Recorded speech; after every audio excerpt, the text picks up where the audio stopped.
Ladies and gentlemen, welcome back to the Tayler Yarish Show episode. You know what it is. Hey, how's it going? Whoo, baby. I am fucking beat. Big weekend. Big weekend for your boy.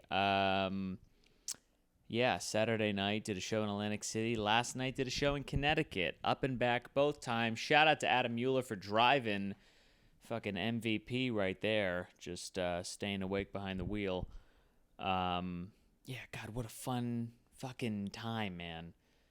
Atlantic City, I don't really like it as a city at all. It's not really a city. It's just a, giant place with hotels and gambling and casinos and degenerates. And, it was a good time. It was in a hotel, kind of theater thing that sat 500 people, and there were not that many people there. There were 90 maybe, but it was a lot of fun.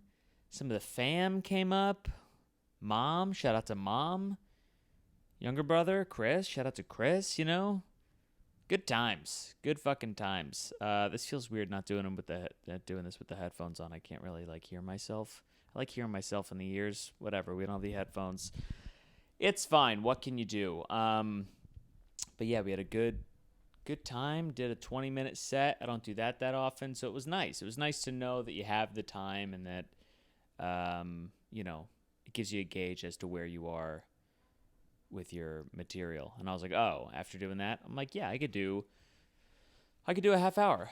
I could get it to a point where I'm like, I like this half hour of material. So that's very exciting. And then last night did a show in Connecticut, a benefit show for someone who passed. It's kind of like a yearly thing that we do it. This comic who passed away, and so his wife puts it together. It was a lot of fun, a lot of old people, some young people. And I went up first. It was a good time, although there was a 6-year-old in the crowd. And, it always gets weird.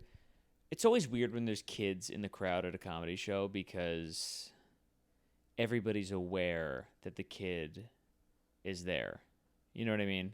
So even if they're not understanding what's happening, everyone else is it's oh, it's not only that they said that thing they just said, they said it in front of a 6-year-old. Everything is pushed through, that lens or whatever. So it can get a little bit tricky. You're more conscious about every time you say the F word, or you talk about a dirty subject, you talk about sex, you talk about dating, I don't know, whatever it is.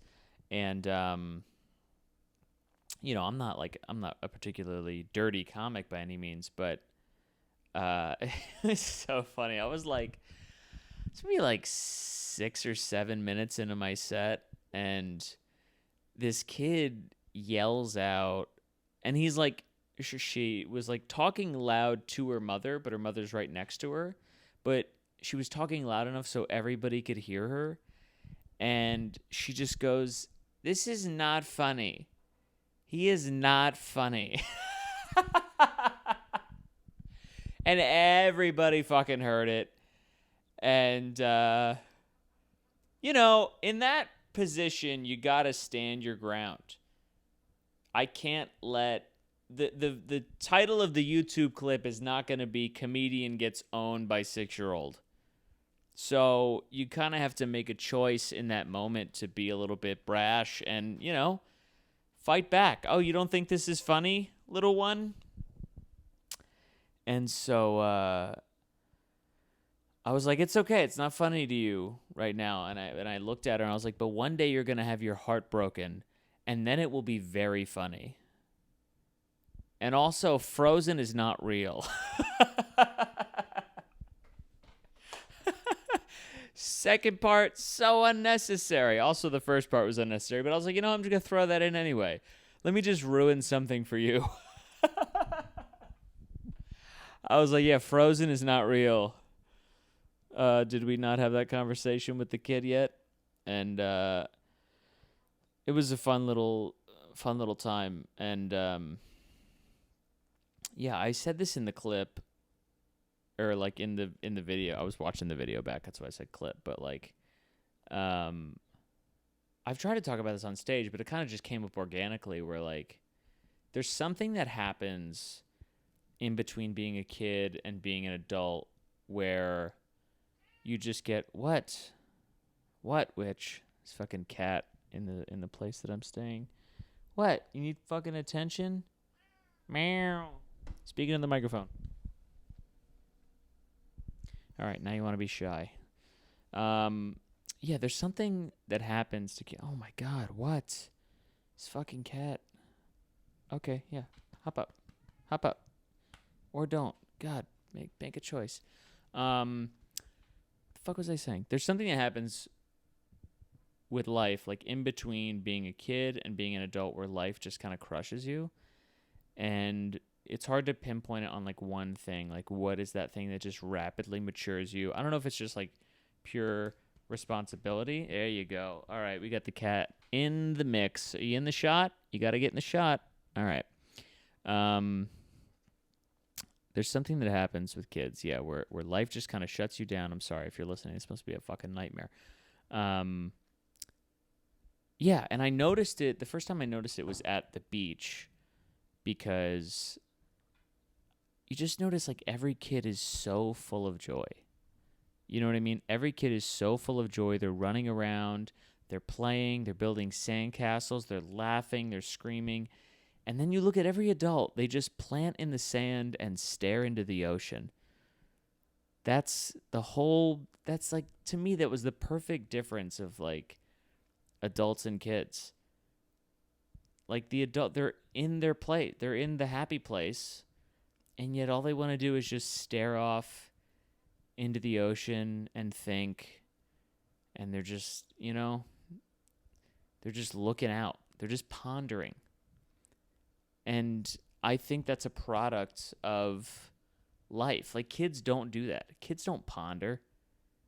No kid looks off into the sky and says, I wish I did things differently, because they haven't lived through anything yet. Nobody's like, oh, I wish I stuck with the guitar when you're 6 years old or whatever, But anywho, that was a fun little time. And when we do the show, we get to have, they get us like pizza and just some bullshit desserts or something, some terrible cookies on a tray. What are you doing? This fucking cat. It's climbing up on the table. All right, well, this is a good shot for the video. That's my water. Thank you. All right. Sorry, this is going off the rails a little bit. I thought I would do this podcast in the living room of the sublet that I'm staying in because no one's home right now. So I was like, oh, this will be a good idea. Apparently not, because the fucking cat's still here, wants to ruin the podcast. All right, you happy? Are you happy that you're ruining the podcast for the listeners/viewers, mostly listeners? But yeah, it was a fun time, man. And oh my God, get out. All right, just 100% in the camera shot. You know what? People would rather look at a cat than me anyway, I feel like. So how about you stay? Yeah. Yarbar news. We've been trying to get the show back up and running. The Yarbar Comedy Show. We were taking a little hiatus because the venue had more important things to do in the space, apparently. And by that, I mean things that just made them more money. Fair enough. So we had a meeting with the owner of the space to bring it back. And, the owner is fine. But we were kind of just like rethinking our strategy to bring the show back. And we're trying to get it into like some magazines or, like a Time Out or something like that. Get it on some sort of publication to get it some press. So we had to write up like this blurb about what the show is. And we just spent all day in a fucking Starbucks trying to write this thing because that's not what we do. We don't do that kind of creative writing. So took us all goddamn day in this Starbucks. Oh, so I was in a Starbucks. Is this weird to me? Is this weird to you? I know it's weird to me. But I was like, I needed to go to the bathroom in the Starbucks. And I went up to the barista and I was like, hey, what's the code to the bathroom? If you don't live in New York, we put locks on our bathrooms. Otherwise, people will, just set up shop in there and then they'll never leave. So that you need to lock the bathroom door. So what? All right, so I go up and I ask the barista. I'm like, "Hey, what's the code to the bathroom?" And she said, "Oh, it's 1234-5." That's what she said it was. 1234-5. I was like, just say 1, 2, 3, 4, 5. You know what I mean? Like, isn't that? I was confused. I was walking into the bathroom trying to remember. I'm like, okay, 1234-5, 1234-5, and then I was like, that's just 1, 2, 3, 4, 5. Why not say that? It's like it's longer, it's more syllables, but it's 100% the easier way to remember it and to tell somebody that. Like that, oh, what's the bathroom code? It's 1234-5. Am I right? Like, it just seems so unnecessary to do that. I don't know. It just bugged me. I've been having weird interactions in Starbucks recently. I was in a Starbucks because I like to write there sometimes. I don't know, free Wi-Fi, whatever. And, there was a, sitting next to me in the table, there was like, I don't know what the right term is anymore. Is it mentally challenged? Is it handy capable? Is it a person of limited means? No, that's a poor person. Right, Witch? That's a poor person. Anyway, you know what the fuck I'm talking about. But they were still, like, with it, They were still, they could speak, but you could tell, And they were on the phone having a long conversation and kind of a loud conversation. And the phone was on speaker. Like, what the fuck? Having a full-on conversation and kind of a heated conversation. And I don't know what it is in me that I was getting uncomfortable because, not that you are not allowed to have a conversation. Number one, it's weird to have a conversation in public at a coffee shop with the phone on speaker. Get some fucking headphones like the rest of us. Like, that wouldn't be cool. That wouldn't be cool for anyone else to do, even if you're not. Like, I don't think being handicapped has anything to do, or to being mentally challenged has anything to do with, like, why you can't hold the phone up to your ear. You know what I mean? Or, like, put some headphones in. I don't know why he had to have the conversation just full on loud. And you can't, I felt like I couldn't say anything. Any other situation, I'd probably be like, hey, man, you want to throw some headphones in or something? I'm trying to write here. But he's just having this loud conversation, and it's making me uncomfortable because he sounds mentally challenged, and I don't know what that is, but I'm not. It's just, it made me uncomfortable inside, and I didn't want to. I don't know. I didn't want to hear it anymore, and like you could tell that the employees were kind of you could tell it was disturbing other people because it was weirdly a rather like quiet Starbucks, and the employees would kind of like pass by, someone's changing the trash, and you could just tell that they wanted to say something and they didn't. And I don't know. I'm like, oh, okay. I'm like, if that was anybody else, you'd probably say something. So, next time somebody says that mentally challenged people don't have any privilege, then you can cite this video, folks. A video that'll also probably get me. It's gonna get me canceled. I hate saying that. It's so like fucking. It's kind of cliche at this point. I don't know. Maybe it's not to normal people, but people in comedy, it sure is. Anywho, I'm so excited to fucking move, man. I'm so pumped to move and just live in my own space, place. It's been great here for the month, but I've been jumping around trying to do the pod in a bunch of different places, and I gotta wait for someone not to be home, or I gotta go to somebody's, some basement of a restaurant, or I gotta go to fucking Epstein's bunker, I gotta go all these places to film, and it's annoying, and I just want to move into a place, and I want to put up a shelf. I'm so pumped about the shelves, okay? I know I've probably talked about it for the last few podcasts, but I'm pumped about the shelves. I've never hung a shelf in my life because we all know what happened in the Astoria apartment. Every time I've tried to hang something on the wall, I use command strips and I rip the wall out. So I'm going to try to not do that. I'm living with somebody, a buddy of mine who's, kind of handy. He's he's fucking handy. He lives out of a van and he built a bunch of shit. He works in a shop. It's going to be good. So I'm going to build some shelves, hang some shelves, and we're going to, maybe hang some plants. How about that? Put a little green in my life. Lord knows I'm not getting enough in my fucking diet. I got to get it together with my diet. It's unbelievable, I've I don't know, the last few weeks, it's just been stressful. When you kind of get pushed out of your environment, it kind of just, everything else falls to the wayside. I haven't been working out the same. I haven't been eating the same. And so everything's kind of just falling to shit. And, your boy's getting a little doughy, a little billowy. And, I just got to rein it in because I don't look good when I'm soft.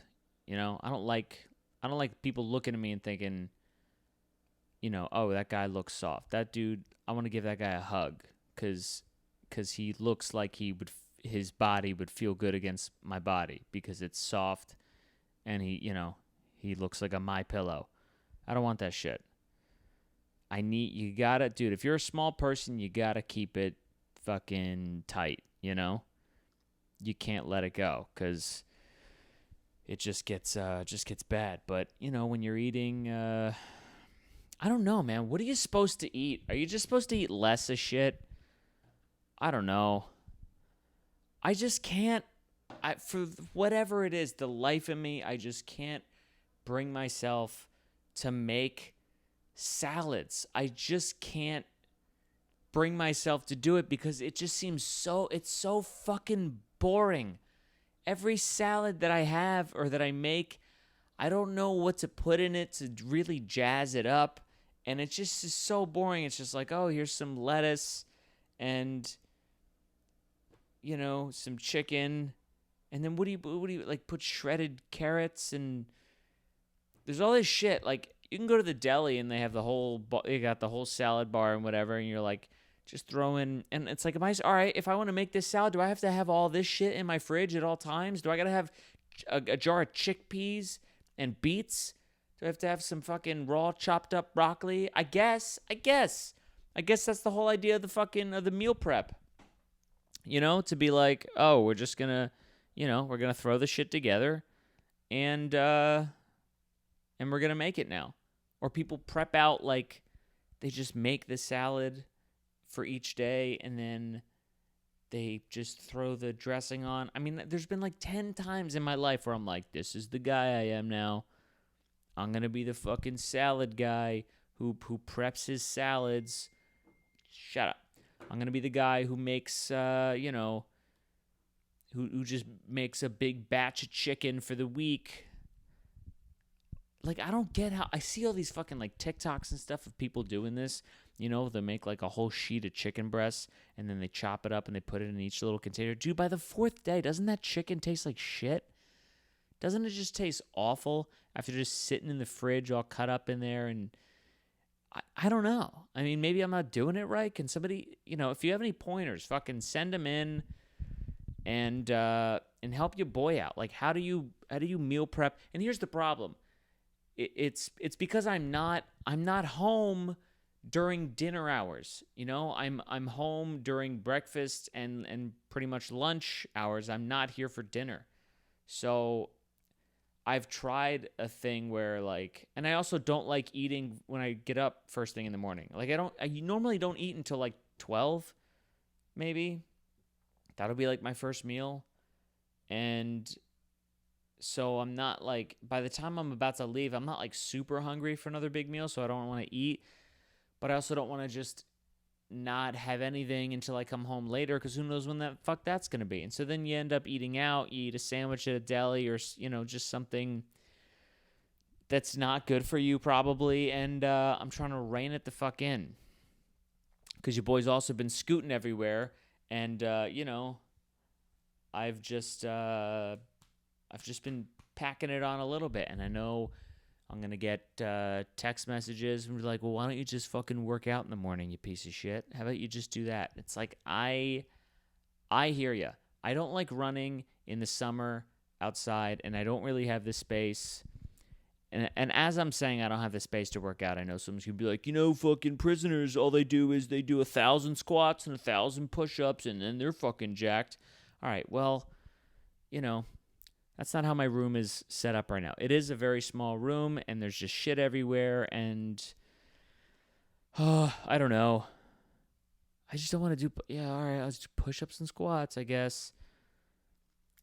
I don't know, man. I used to have I used to be better about it. I would just have more discipline. The hardest thing is to just get it going, right? You just got to start, and that's where I am. I'm like one of those. I feel like one of those I'll start on Monday people. You know. What can you do? But yeah, I'm pumped to move in. Who the fuck is texting me? Blah blah blah blah blah. Oh, that's so funny. Somebody literally just texted me about someone on the show last night about that 6-year-old girl who was trying to fucking roast me. You think you're gonna roast me, little girl? No. Title's gonna be Comedian Destroys 6-year-old Girl.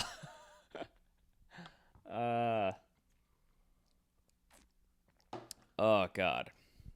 I didn't stretch either. Oh man, we did this. I've been feeling sore, because I was telling you how bad I've been sore from baseball because I've just been going all out and I didn't stretch that well. Well, I did it again with a different sport. We had a comedian like picnic that this club put together, and I thought it was just gonna be like, there's food, there's drinks, you just come and hang out and shit. You want to be in the shot? You want to just like come and hang out, and they did a kickball game. And so how it worked was the owner of the club and then the booker of the club picked teams. So you had all the comics just kind of lining up, waiting to be picked by the booker. And it was kind of triggering because it's not far off of how it works in real life with spots on the show. So